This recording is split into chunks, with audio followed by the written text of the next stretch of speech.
ইন্না ইদ্দাতাশ শুহুরি ইনদাল্লাহি 12 শাহরান ফি কিতাবিল্লাহ يوم خلق السماوات والأرض منها أربعة حرم ذلك الدين القيم جربني الله أكبر الله رب العالمين এই আয়াতের মধ্যে বলছেন নিশ্চয় আল্লাহ তাআলা আসমান এবং জমিন যখন সৃষ্টি করেন তখন থেকে আল্লাহ তাআলা 4টা মাসকে সম্মানিত করেছেন। মুহররম, রজব, যিলকদ, যিলহজ, এই 4টা মাস আল্লাহর কাছে সবথেকে বেশি সম্মানিত মাস। বলি সুবহানাল্লাহ। প্রশ্ন করতে পারেন, হুজুর আমরা জানি 12টি মাসের মধ্যে রমজান মাস হলো শ্রেষ্ঠ মাস, কিন্তু আপনি যে 4টি মাসের কথা বললেন এই 4টি মাসের মধ্যে তো রমজান মাসের নাম নেই। আছে? নাই। তাহলে রমজান মাস কি শ্রেষ্ঠ না? হ্যাঁ, রমজান মাস পুরা মাসের থেকে 12টি মাসের মধ্যে শ্রেষ্ঠ মাস। রমজানের ফজিলত আল্লাহ পাক যখন কোরআনে কারীম রাসূলের উপরে নাজিল করেছেন তখন থেকে বাড়িয়ে দিয়েছেন, কিন্তু আল্লাহ তাআলা যখন আসমান জমিন সৃষ্টি করেন তখন থেকে এই 4টা মাসকে আল্লাহ সম্মানিত করেছেন। সুবহানাল্লাহ। কোরআনে কারীম যখন বিশ্ব নবীর উপরে নাজিল করেছিলেন যে মাসে, সেই মাসের নাম কি? রমজান মাস। এই কোরআনে কারীম এমন একটি কিতাব, কোরআন যার সঙ্গে লেগেছে তার মর্যাদা বাড়ায় দিয়েছেন কে? এই কোরআনে কারীম এমন একটি কিতাব,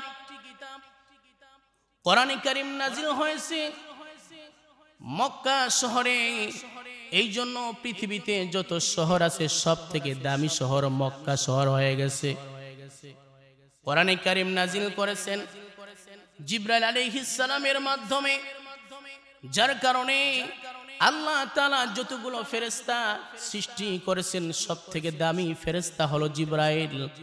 কোরআনটা নাজিল করেছে আল্লাহ তাআলা উম্মতে মুহাম্মদের উপরে।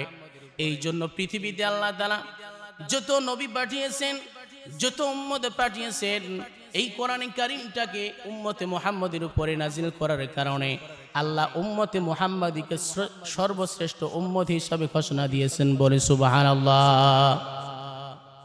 এই কোরআনটাকে আল্লাহ নাজিল করেছেন বিশ্ব নবীর উপরে। বিশ্ব নবী হয়েছে।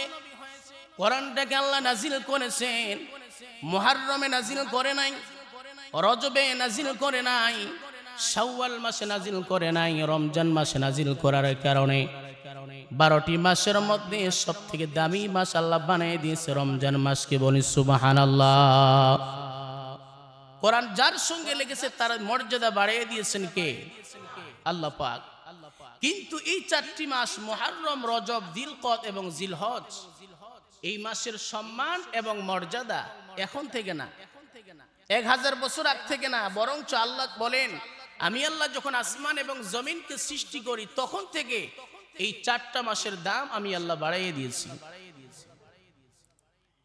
আল্লাহ রাব্বুল আলামিন এরপরে বলছেন ফালা তাযলিমু ফীহিন্না আনফুসাকুম ওয়াকাতিলুল মুশরিকিনা কাফা কামা ইউকাতিলুনাকুম কাফা ওয়া'লামু আন্নাল্লাহা মা'আল মুত্তাকিন। জোরে বলেন আল্লাহু আকবার। আল্লাহ পাক বলেন বান্দারে এই 4টা মাসের মধ্যে তোমরা গুনাহ করে নিজের উপর জুলুম করো না। এই 4টা মাসের মধ্যে আল্লাহ গুনাহ থেকে বিরত থাকতে বলেছেন। কারণ বিশ্বনবী বলেন যে বান্দা মুহররম, রজব, যিলকদ, যিলহজ এই 4টা মাসের মধ্যে গুনাহ থেকে বিরত থাকতে পারবে, আল্লাহ তাআলা বাকি মাসগুলোতে গুনাহ থেকে বিরত থাকার তৌফিক দান করবেন। রজব মাস আসলে নবীজি প্রস্তুতি গ্রহণ করতেন। এই রজব মাসের আমল কি?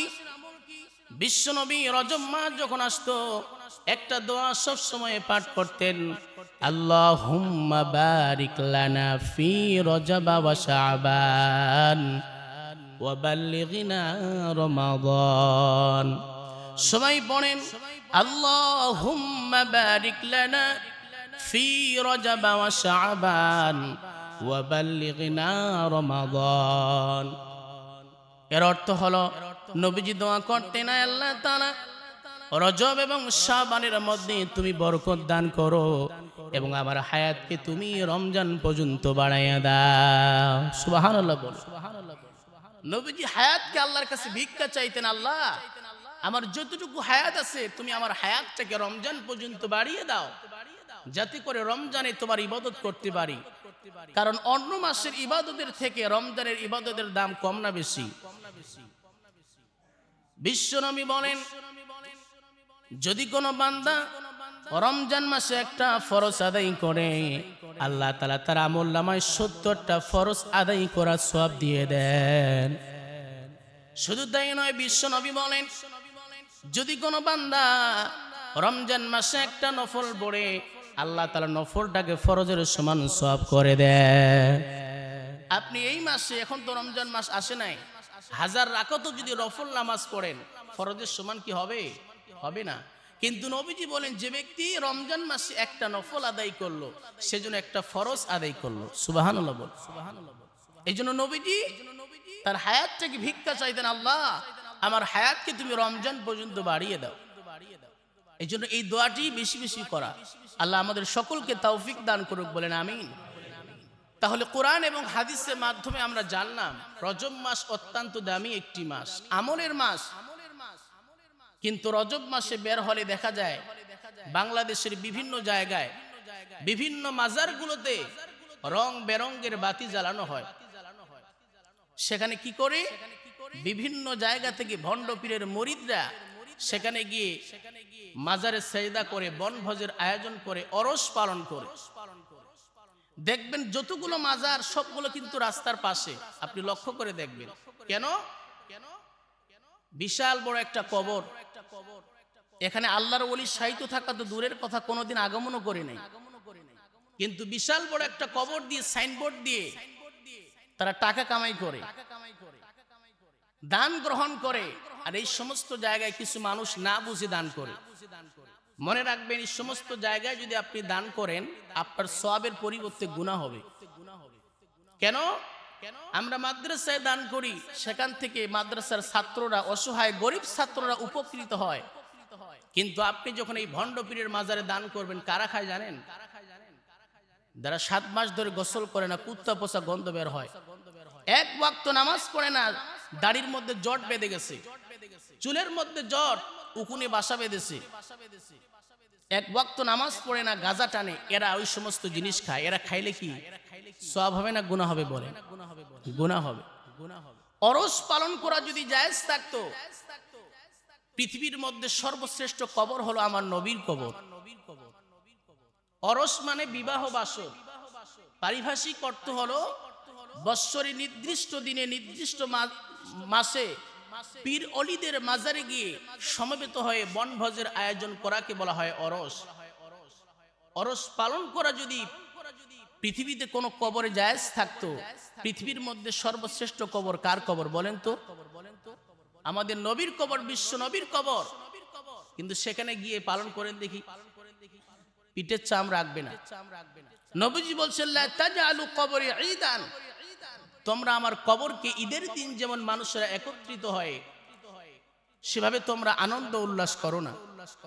আমরা বাংলাদেশের মানুষ পীর আউলিয়া ভক্ত, আমরা পীরদেরকে ভালোবাসি, মহব্বত করি। কিন্তু ভণ্ড পীরদের কারণে কিছু ভালো পীরদেরও বদনাম হয়, ঠিক কিনা বলেন? বাংলাদেশে কি ভালো পীর নাই? আছে, পীর সাহেব চর্ম নাই। পীর শব্দ এটি হলো ফার্সি শব্দ, এর অর্থ হলো পথ প্রদর্শক। যিনি আমাদেরকে সঠিক পথের সন্ধান দেখান তাদেরকে পীর বলা হয়। এই দেশে পীর ছিলেন, খাঁটি পীর ছিলেন শাহজালাল রহমাতুল্লাহি আলাইহি, শাহ কোরআন, শাহ মখদুম, আব্দুল কাদের জিলানী, খাজা মঈনুদ্দিন চিশতি রহমাতুল্লাহি আলাইহি। নিঃসন্দেহে তারা হচ্ছেন আল্লাহর ওলি। খাজা মঈনুদ্দিন চিশতি রহমাতুল্লাহি আলাইহি কেমন বড় পীর ছিলেন! খাজা মঈনুদ্দিন চিশতি রহমাতুল্লাহি আলাইহি ভারতবর্ষে যখন ইসলাম প্রচার করার জন্য আসলেন, তার হাতে হাত রেখে 1 লক্ষ 2 লক্ষ নয়, কিতাবের মধ্যে আসছে 76 লক্ষ হিন্দু কালিমা পড়ে মুসলমান হয়ে গেছে।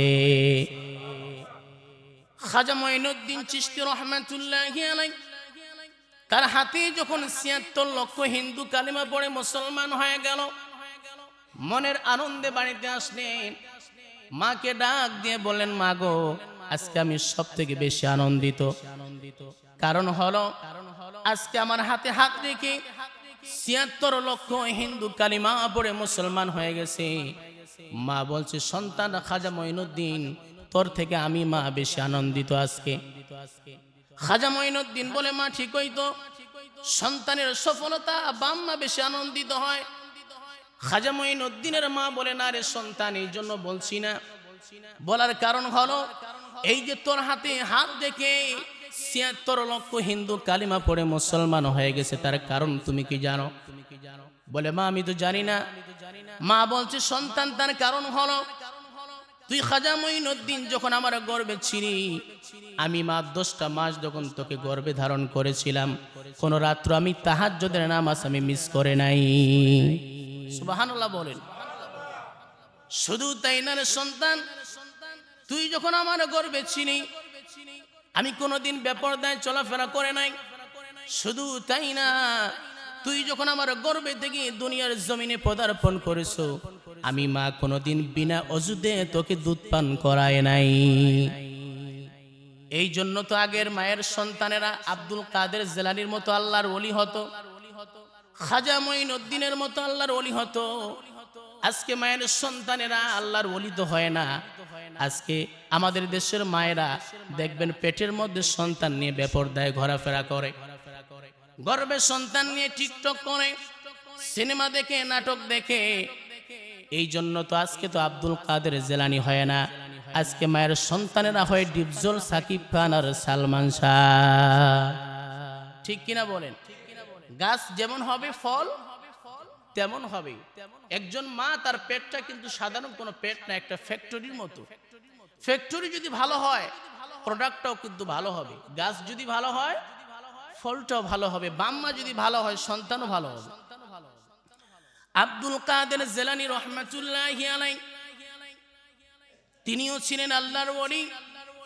তার মা যখন তাকে মাদ্রাসার মধ্যে ভর্তি করে দিয়েছেন, নাজরা কমপ্লিট করার পর যখন আব্দুল কাদের জিলানী হেফজখানায় গিয়েছেন কোরআনটাকে মুখস্থ করার জন্য, যেদিন তিনি সর্বপ্রথম ওস্তাদকে কোরআন মুখস্থ করে শুনিয়েছিলেন, একবারে 18 পারা কোরআন শুনিয়ে দিয়েছিলেন। ওস্তাদ তো অবাক, জীবনে যত আমার কাছে ছাত্র তালেবে ইলম পড়েছে 18 পারা কোরআন এক বৈঠকে কেউ শোনাতে পারে নাই। কারণ স্বাভাবিকভাবে আমাদের মাদ্রাসাগুলোতে যখন ছোট্ট বাচ্চারা কোরআন হেফজ করে 18 পারা কোরআন মুখস্থ করতে অনেকের 3 বছর লেগে যায়। কিন্তু আব্দুল কাদের জিলানী রহমাতুল্লাহি আলাইহি এক বৈঠকে 18 পারা কোরআন শুনিয়ে দিয়েছে। সুবহানাল্লাহ বলে। ওস্তাদ অবাক হয়ে গেছে, আশ্চর্য হয়ে গিয়ে আব্দুল কাদের জিলানী রহমাতুল্লাহি আলাইহির মায়ের কাছে চলে গেছে। আব্দুল কাদের জিলানী রহমাতুল্লাহি আলাইহির মাকে জিজ্ঞেস করেছে, হে আব্দুল কাদের জিলানীর মা, আপনার সন্তান আব্দুল কাদের জিলানী আমাকে এক বৈঠকে 18 পারা কোরআন শুনিয়ে দিয়েছে, কারণটা কি? ইতিপূর্বে তো কেউ শোনাতে পারে নাই। আব্দুল কাদের জিলানীর মা বলে, তার কারণ হলো আমার সন্তান আব্দুল কাদের জিলানী যখন আমার গর্ভে ছিল আমি 18 পারা কোরআন মুখস্থ করেছিলাম। এই জন্য আপনাকে এক বৈঠকে 18 পারা কোরআন শুনিয়ে দিয়েছে। আমি যদি আমার আব্দুল কাদের জিলানী যখন পেটে ছিল 30 পারা যদি মুখস্থ করতাম, এক বৈঠকে 30 পারা কোরআন আপনাকে শুনিয়ে দিত। বলি সুবহানাল্লাহ। তাহলে বোঝা গেল আগের যুগের যে আল্লাহর ওলিগুলো ছিল এমনি কিন্তু হয় নাই। মা অনেক কষ্ট করেছে, ধার্মিক, পরহেজগার, মুত্তাকি ছিল, যার কারণেই কিন্তু তাদের পেট থেকে যত সন্তান বের হয়েছে সব হয়েছে আল্লাহর ওলি। ঠিক কিনা বলেন? এরা ছিল আল্লাহর ওলি। আপনি যাকে অনুসরণ করবেন তোমার নামের টানলে গাজা নামাজ রোজা লাগে না। নাউজুবিল্লাহ বলেন। এমন কিছু কথা বলে ঈমান থাকবে না। এই জন্য যে পীরকে আমরা মানব আগে দেখতে হবে তার মধ্যে নবীর সুন্নত আছে কিনা। পীর ছিলেন জুনায়েদ বাগদাদী রহমাতুল্লাহি আলাইহি, প্রসিদ্ধ পীর ছিলেন জুনায়েদ বাগদাদী রহমাতুল্লাহি আলাইহি। তার একজন মুরিদ ছিল ইহুদি মুরিদ। এই ইহুদি জুনায়েদ বাগদাদী রহমাতুল্লাহি আলাইহির কাছে সব সময় আসতেন, সব সময় থাকতেন জুনায়েদ বাগদাদী রহমাতুল্লাহি আলাইহির কাছে। একদিন ইহুদি মুরিদ এসে বলে, হুজুর আজকে আমি আপনার কাছে বেশি সময় দিতে পারবো না, কারণ আজকে আমাদের গ্রামের মধ্যে আমাদের ইহুদিদের যে পণ্ডিত আছে, পণ্ডিত সাহেব আসবে। তিনি বছরে একবার আসেন, আমাদেরকে নসিহত করেন, সারা বছর তার নসিহতগুলো আমরা মানি, মেনে চলি। আজকে আমাকে তাড়াতাড়ি যেতে হবে। জুনায়েদ বাগদাদী রাহমাতুল্লাহি আলাইহি ইহুদিকে ডেকে বলছে, ইহুদি শোনো, তোমাদের পণ্ডিত কি কথা বলে, আমিও তোমার সঙ্গে যাব, ওই মজলিসে যাব, আমিও শুনবো। ইহুদি মুরিদ বলে, হুজুর সেখানে মুসলমানদের প্রবেশ নিষেধ, আপনি যদি যান ইহুদিরা জানতে পারলে আপনাকে মেরেই ফেলবে। জুনায়েদ বাগদাদী রাহমাতুল্লাহি আলাইহি বললেন, আমি তোমাদের পোশাক পরে যাব। এবার ইহুদি মুরিদ জুনায়েদ বাগদাদী রাহমাতুল্লাহি আলাইহিকে নিয়ে ইহুদিদের মজলিসে যখন চলে গেলেন, হাজার হাজার ইহুদি তাদের পণ্ডিতের অপেক্ষায় আছেন। পণ্ডিত সাহেব যখন আসছে, অনেকক্ষণ ধরে বসে আছে, কিন্তু কোনো কথাই বলছে না। ইহুদিরা সবাই বলছে, আমাদের পণ্ডিত সাহেব আপনি তো আসার অনেকক্ষণ হয়ে গেছে, কেন কোনো কথাই বলছেন না, কারণটা কি? ইহুদি পণ্ডিত বলে, শোনো, আমাদের এই মজলিসের মধ্যে একজন মুসলমান প্রবেশ করেছে, মুসলমান থাকার কারণে আমার মুখ থেকে কোনো কথা বের হচ্ছে না। এই কথা যখন বলছে, সমস্ত ইহুদি তো ক্ষিপ্ত হয়ে গেছে, রাগান্বিত হয়ে গেছে যে এখানে মুসলমান আসা নিষেধ, তবুও কোন মুসলমান এসেছে, এলান করে দিল, তুমি এখান থেকে বের হয়ে যাও। জুনায়েদ বাগদাদী রাহমাতুল্লাহি আলাইহি বের হয়ে আসলেন। সমস্ত ইহুদিরা জুনায়েদ বাগদাদীকে মারার জন্য যখন এগিয়ে আসলো, ইহুদিদের পণ্ডিত বলল, শোনো একটু থামো, তাকে আমি কয়েকটা প্রশ্ন করব, প্রশ্নের জবাব যদি দিতে পারে তাহলে বাঁচবে, নচেৎ তাকে হত্যা করে ফেলা হবে। এক নম্বর প্রশ্ন হলো, তাদের পণ্ডিত জুনায়েদ বাগদাদী রাহমাতুল্লাহি আলাইহিকে জিজ্ঞেস করলো, হ্যাঁ জুনায়েদ বাগদাদী, এক নম্বর তোমাকে প্রশ্ন করব, জান্নাতীরা জান্নাতের মধ্যে খাদ্য খাবে কিন্তু প্রস্রাব পায়খানা হবে না, এটা কেমনে সম্ভব? দুনিয়ার মধ্যে মানুষ আমরা খাওয়া দাওয়া করি, কোনো মানুষের যদি প্রস্রাব পায়খানা না হয়, লোকটা কি বাঁচবে নাকি মরে যাবে? বলেন, মরে যাবে। জান্নাতের মধ্যে জান্নাতি মানুষেরা খাদ্য খাবে কিন্তু প্রস্রাব পায়খানা হবে না, কারণটা কি? জুনায়েদ বাগদাদী রাহমাতুল্লাহি আলাইহিকে উত্তর দিতে হবে। তিনি বলছেন তার কারণ হলো, প্রশ্নের জবাব হলো, একটা সন্তান যখন মায়ের গর্ভে থাকে, 1টি মাস 2টি মাস নয়, 10টি মাস ধরে মায়ের গর্ভে থাকে, মায়ের রক্ত খেয়ে বড় হয়, কিন্তু মায়ের গর্ভে সন্তানটা প্রস্রাব পায়খানা কোনো কিছুই করে না। যে আল্লাহ সন্তানটাকে মায়ের গর্ভে প্রস্রাব পায়খানা ছাড়া রাখতে পারেন, সে আল্লাহ তাআলা জান্নাতের মধ্যে জান্নাতীরা যাবে, খাদ্য খাবে, প্রস্রাব পায়খানা করবে না, এটাও সেখানে সম্ভব করতে পারেন। সুবহানাল্লাহ বলেন। এক নম্বর প্রশ্নের জবাব হয়ে গেল। ইহুদি 2 নম্বর প্রশ্ন করলো, জান্নাতে একটি গাছের ডাল আছে, একটা গাছের ডাল 8টি জান্নাতের দরজার মধ্যে থাকবে, কেমনে সম্ভব?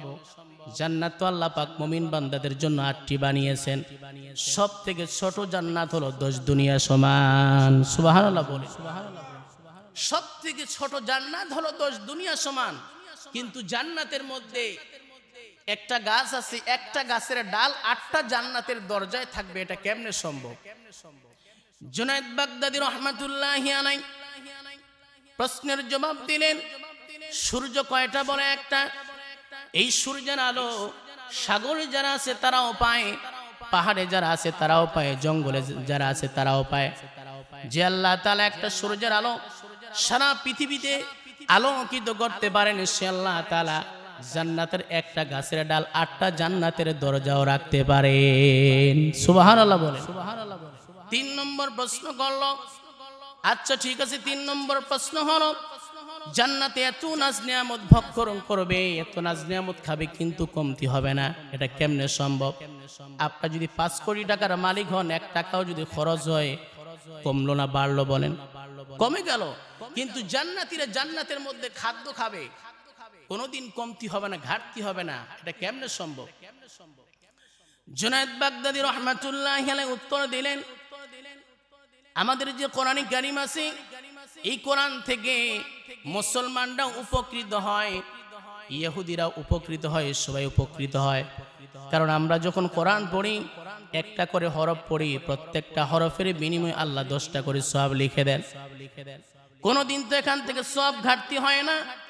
যে আল্লাহ তাআলা এখানে এই কাজটা সম্ভব করতে পারেন, জান্নাতের মধ্যে জান্নাতীরা খাদ্য খাবে, সেখানে কমবে না, এটাও সেখানে সম্ভব করতে পারেন। অনেকগুলো প্রশ্ন করেছেন, তার মধ্যে 3টি প্রশ্ন বললাম। এবার জুনায়েদ বাগদাদী বললেন, ইহুদিদের পণ্ডিত, আপনি আমাকে অনেক প্রশ্ন করলেন, আমি তো সব প্রশ্নের জবাব দিয়েছি, আপনাকে আমি এতগুলো প্রশ্ন করতে চাই না, শুধু একটা প্রশ্ন করব। সমস্ত ইহুদিরা বলছে, হুজুর করেন। আপনাকে এতগুলো প্রশ্ন করা হলো, সব উত্তর দিলেন, আমাদের পণ্ডিত সাহেব একটা প্রশ্নের জবাব দিবেন, আপনি করেন প্রশ্ন।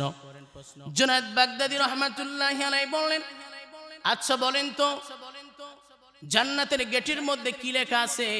এই প্রশ্ন যখন করেছে, ইহুদি চুপ মেরে গেছে।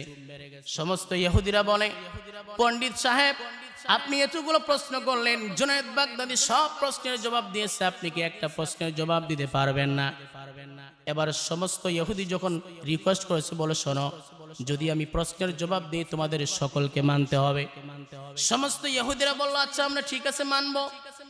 এবার ইহুদিদের পণ্ডিত বলল, জান্নাতের গেটের মধ্যে লেখা আছে, লা ইলাহা ইল্লাল্লাহু মুহাম্মাদুর রাসূলুল্লাহ। সঙ্গে সঙ্গে যতগুলো ইহুদি ছিল কালিমা পড়ে মুসলমান হয়ে গেল। বলেন সুবহানাল্লাহ। তারা ছিলেন আল্লাহর ওলি। আর আমাদের দেশে মুখের মধ্যে দাড়ি নাই, লেবাস পোশাক ঠিক নাই, এরা নাকি আল্লাহর ওলি। এই জন্য আমার ভাইরা, আমার বন্ধুগণ, এই পৃথিবীতে সর্বপ্রথম শিরিক শুরু হয়েছে এই পীরদেরকে অনুসরণ করে। নূহ আলাইহিস সালামের জামানায় 5 জন ভালো ব্যক্তি ছিল, নেককার ব্যক্তি ছিল। এই নেককার ব্যক্তিদেরকে অনুসরণ করতে গিয়ে সেজদা শুরু হয়েছে, শিরিক শুরু হয়েছে। নূহ আলাইহিস সালামের জামানায় 5 জন নেককার ব্যক্তি ছিলেন, যাদেরকে মানুষ অনুসরণ করত, ফলো করত। এই 5 জন ব্যক্তি যখন ইন্তেকাল করলো, ইন্তেকাল করার পরে শয়তান আমাদের বন্ধু নাকি শত্রু বলেন? ইন্নাহু লাকুম আদুউম মুবিন। আল্লাহ পাক বলছেন, শয়তান তোমাদের প্রকাশ্য শত্রু। শয়তান তাদেরকে ধোঁকা দিল কিভাবে? যখন তারা ইবাদত করতো, ইবাদত খানায় গিয়ে 5 জন ব্যক্তি মারা গেল। শয়তান মানুষের সুরত ধরে এসে বলছে, শোনো, তোমরা যে মানুষগুলোকে হারিয়ে ফেলছো, তাদেরকে যদি অনুসরণ করতে চাও, তোমাদের ইবাদত খানায় তাদের মূর্তি বানিয়ে তোমরা ইবাদত করো, তাহলে ইবাদতের মধ্যে প্রশান্তি লাভ করো। শয়তানের ধোঁকায় পড়ে তারা কি করলো? ইবাদত খানার মধ্যে 5 জন নেককার ব্যক্তির মূর্তি তারা বানিয়ে সেখানে সেজদা করতে শুরু করলো। এই জেনারেশন যখন চলে গেল, দুনিয়া থেকে বিদায় নিয়ে গেল, পরবর্তী জেনারেশন যখন আসলো, শয়তান তাদেরকে ধোঁকা দিল, শোনো, তোমাদের ইবাদত খানার মধ্যে যে 5টি মূর্তি আছে, এরাই তোমাদের প্রভু, এরাই তোমাদের খোদা। তোমাদের পূর্বের মানুষরা এদেরকে সেজদা করেছিল।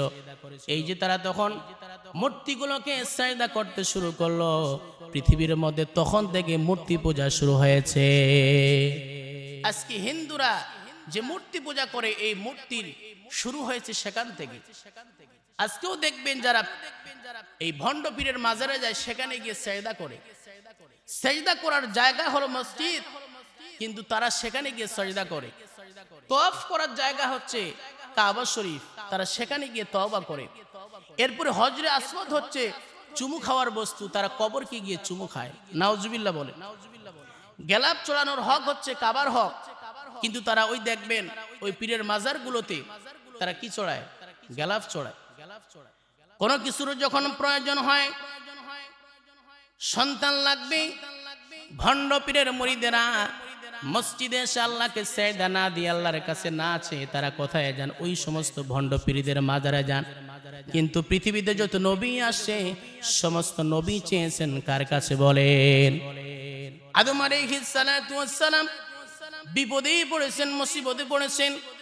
দুনিয়াতে যখন আসলেন 300 বছর ধরে কান্নাকাটি করলেন। 300 বছর পরে তিনি আল্লাহর কাছে দোয়া করলেন, রব্বানা ظلمنا أنفسنا وإن لم تغفر لنا وترحمنا لنكونن من الخاسرين। ইব্রাহিম আলাইহিস সালাম নমরুদ যখন তাকে আগুনের মধ্যে নিক্ষেপ করবে, জিবরাইল আমিন বলছেন, হে আল্লাহর নবী, আপনি শুধু অর্ডার করেন, মহাসমুদ্রের যতগুলো পানি আছে সব পানি এনে আমি নমরুদের অগ্নিকুণ্ডকে নিভিয়ে দেব। ইব্রাহিম পয়গম্বর বলছেন, ও জিবরাইল, তোমার সাহায্য আমার লাগবে না, আমার আল্লাহ আমার জন্য যথেষ্ট। তাকে যখন আগুনের মধ্যে নিক্ষেপ করা হলো, আল্লাহ আগুনকে হুকুম করলেন, কুল্লা ইয়া নারু কুনি বারদাও ওয়া সালামান আলা ইব্রাহিম। জোরে বলি আল্লাহু আকবার। আকে লুতুফে খেসরা ইদহার কর, বা খলিল আসনারে রা গুলজারে কর। আল্লাহ রাব্বুল আলামিন আগুনকে যখন হুকুম করলেন, সঙ্গে সঙ্গে আগুনটা ইব্রাহিম পয়গম্বরের জন্য জান্নাতের বাগান হয়ে গেল। সুবহানাল্লাহ বলেন। নমরুদ চিন্তা করে, ইব্রাহিমকে তো আগুনের মধ্যে নিক্ষেপ করলাম, মনে হয় জ্বলে পড়ে সারকার হয়ে গেছে। এবার নমরুদ তার ছাদের উপরে গিয়ে দেখে ইব্রাহিম পয়গম্বর জ্বলে নাই। ইব্রাহিম পয়গম্বর আগুনের মধ্যে জান্নাতের ফল খাইতেছে। এবার নমরুদ আগুনকে লক্ষ্য করে বলে, হ্যাঁ আগুন, তোমার কি ইব্রাহিমকে পোড়ার কোনো ক্ষমতা নাই? আল্লাহ তাআলা আগুনের জবান খুলে দিলেন। আগুন বলছে, নমরুদ, আমার ক্ষমতা আছে কিনা একবার ভিতরে আয়। ভিতরে পৃথিবীর সবকিছু জ্বালিয়ে পুড়িয়ে সরকার করতে পারি, কিন্তু নবী ইব্রাহিমের একটা পশম পড়তে পারবো না। সুবহানাল্লাহ বল, সুবহানাল্লাহ। এই জন্য বিপদে পড়েছি, মুসিবতে পড়েছি, ভণ্ড পীরের মাজারে নয়। কার কাছে চাইতে হবে? আল্লাহর কাছে চাইতে হবে। সম্মানিত ভাইয়েরা, তাহলে এই মাসটা রজব মাস অত্যন্ত দামি একটি মাস, কিন্তু এই মাসে দেখা যায় বিভিন্ন মাজারে অরস শরীফ পালন করে। এগুলো কি করা যাবে? যাবে না। এই মাসে আল্লাহ নবী দোয়া করতেন বেশি বেশি করে, আল্লাহুম্মা বারিক লানা ফি রজব ওয়া শাবান ওয়া বাল্লিগনা রমাদান। আয় আল্লাহ, তুমি রজব এবং শাবানের মধ্যে বরকত দান করো এবং আমার হায়াতটাকে তুমি রমজান পর্যন্ত বাড়িয়ে দাও। এই দোয়াটি সবসময় করতে পারবো না ইনশাআল্লাহ। আল্লাহ সকলকে তৌফিক দান করুক, আমিন বলেন।